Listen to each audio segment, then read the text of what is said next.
Hi friends, video చూసే ముందు description లో మన టెలిగ్రామ్ ఛానల్ లింక్ ఉంది, వెళ్ళి ఫాలో అవ్వండి. ప్రతి క్రికెట్ అప్డేట్ తో పాటు ఐపీఎల్ ప్రతి మ్యాచ్ కు ముందు ఫ్రీగా ప్రిడిక్షన్ ఇవ్వబడుతుంది. ఎలాంటి డబ్బులు చార్జ్ చేసేది ఉండదు, ఫ్రీగా ప్రిడిక్షన్ ఇవ్వబడుతుంది. ప్లీజ్ దయచేసి ఫాలో అవ్వండి. Thank you. నేను ఓపెనింగ్ చేస్తా, శామ్ కరణ్ ని 5 డౌన్ దింపుతా, లియామ్ లివింగ్స్టన్ ని మిడిల్ ఆర్డర్.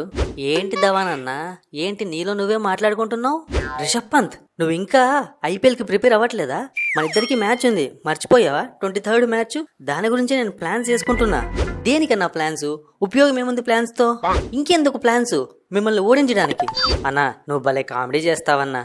నువ్వెన్ని ప్లాన్లు వేసినా, నువ్వు ఎంత బాగా ఆడినా, మీ పంజాబ్ వాళ్ళు పాయింట్స్ టేబుల్లో 5th ప్లేస్ లోనే కదా ఉండేది ప్రతి సంవత్సరం. ఊరికే వచ్చి ఆడిపోక మళ్ళీ ప్లాన్స్ ఎందుకన్నా? రిషబ్ పంత్, పంజాబ్ ని చాలా తక్కువ చేసి మాట్లాడుతున్నావు నువ్వు. మా గురించి అస్సలు తెలియదు నీకు. పంజాబ్ గురించి నాకే కాదన్నా, ఐపీఎల్ చూస్తున్న ప్రతి ఒక్కరికి తెలుసు. మీకు ఎంత బెస్ట్ టీం ఇచ్చినా మీరు ఆ 5th ప్లేస్ ని కాదు అని చెప్పి పక్కకే కదలరు. కొంపదీసి ఆ 5th ప్లేస్ లోనే ఉంటే కప్ అనుకుంటున్నారా ఏంటి? రోజులు మారా. ఈసారి మేము కప్పు రేస్ లో ఉంటాము. టీం ని పక్కడ్బందీగా రెడీ చేసుకున్నాం తెలుసా? సరే అన్న, టపీమని ఒక క్వశ్చన్ అడుగుతాను, నువ్వు ఫటామని ఆన్సర్ ఇస్తే మీ టీం పక్కడ్బందీగా రెడీ అని నేను ఒప్పుకుంటాను. మొత్తం రెడీ చేసుకున్నా, అడుగు, ఏ క్వశ్చన్ అడుగు చెప్పేస్తా, ఒక్క నిమిషంలో చెప్పేస్తా. మీ టీంలో వికెట్స్ తీసే ఒక స్పిన్నర్ పేరు చెప్పన్నా. రాహుల్ చహర్, వాడు తీడు.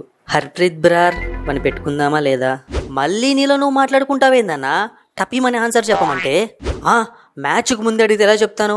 మ్యాచ్ స్టార్ట్ అయ్యాక మా వాళ్ళు సత్తా చూపిస్తారు. రాహుల్ చహర్ ఉన్నాడు, హర్ప్రీత్ బ్రార్ ఉన్నాడు, అవసరమైతే సికిందర్ రాజా బౌలింగ్ చేస్తాడు, లియామ్ లివింగ్స్టన్ బౌలింగ్ చేస్తాడు. ఇందాక నేను చెప్పింది అదే కదన్నా. వికెట్లు తీసే బౌలర్ పేరు చెప్పమంటే నువ్వు తల గోక్కుంటున్నావు. ఇక ఎలా మీరు ఐపీఎల్ కప్పు కొడతారు చెప్పండి అన్న. మేము ఒక్కొక్క మ్యాచ్ గెలుచుకుంటూ వెళ్తాం. ఫస్ట్ మీతో మ్యాచ్ ఉంది, అది గెలవడమే ఇంపార్టెంట్. అంతేగాని డైరెక్ట్ గా కప్పుని మేము టార్గెట్ చేయము. అయితే మా పైన మ్యాచ్ గెలుస్తాం అంటారు. మరి మ్యాచ్ ఎక్కడ? మా హోమ్ గ్రౌండ్ లో, పంజాబ్ లో. మామూలుగా ఉండదు. ముందే నువ్వు చాలా రోజుల తర్వాత వస్తున్నావు, కొంచెం జాగ్రత్తగా బ్యాటింగ్ చేయి. మా వాళ్ళు వేసే బాల్స్ కి అలాగే వెనక్కి వెళ్ళిపోతావు. లాస్ట్ ఇయర్ నేను ఐపీఎల్ లో లేక నేనంటే మీకు భయం లేకుండా పోయిందన్నా. చూపిస్తా ఈ స్పైడర్ మ్యాన్ అంటే ఏంటో ఈ ఐపీఎల్ లో చూపిస్తా. నేను కొద్దిసేపు ఉండు, నేను నీతో మాట్లాడాలి.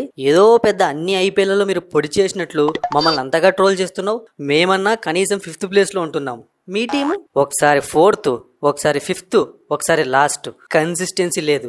మీతో పోలిస్తే మేము 100 రెట్లు మేలు. చూడన్నా, ఈసారి నయా ఢిల్లీ, కొత్త ఢిల్లీ.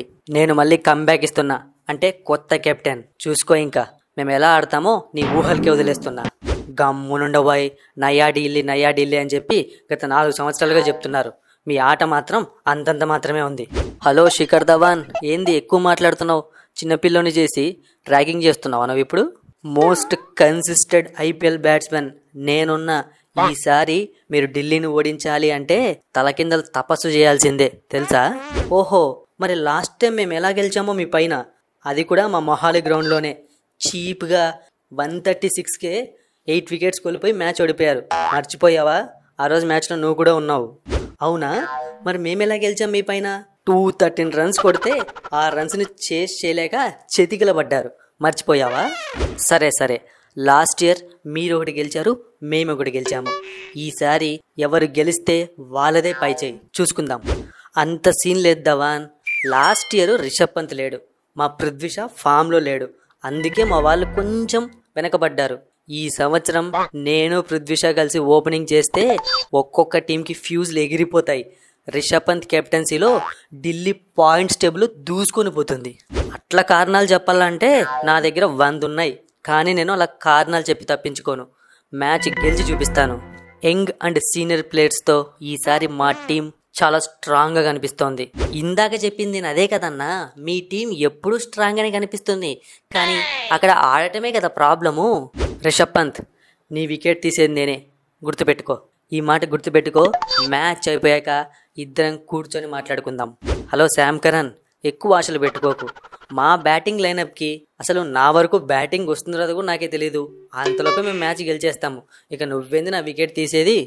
భలే చెప్పినావు రిషబ్ పంత్.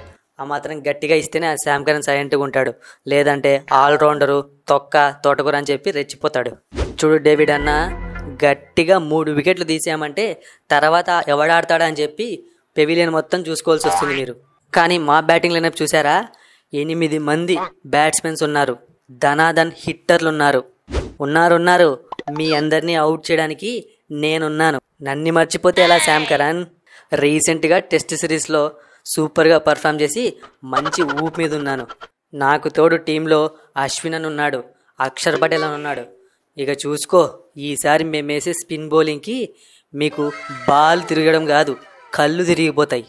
ఏంటి వార్నర్, నా బౌలింగ్ మర్చిపోయావా ఏంటి? నిన్ను అవుట్ చేయడం ఎలాగో నాకు బాగా తెలుసు. ఫస్ట్ 2 ఓవర్లలోనే నిన్ను ఇంటికి పంపించకుంటే నా పేరు కగిసో రబాడనే కాదు. ఎందుకన్నా ఇంత గోలా చెప్పు? మ్యాచ్ ఇంకొక 3 రోజుల్లో ఉంది, చూసుకుందాం. గ్రౌండ్లోనే తేల్చుకుందాం. మీ బౌలింగ్ బెస్టో మా బౌలింగ్ బెస్టో, మీ బ్యాటింగ్ బెస్టో మా బ్యాటింగ్ బెస్టో. ఇది మొగోడి మాట అంటే. గ్రౌండ్లో చూసుకుందాం.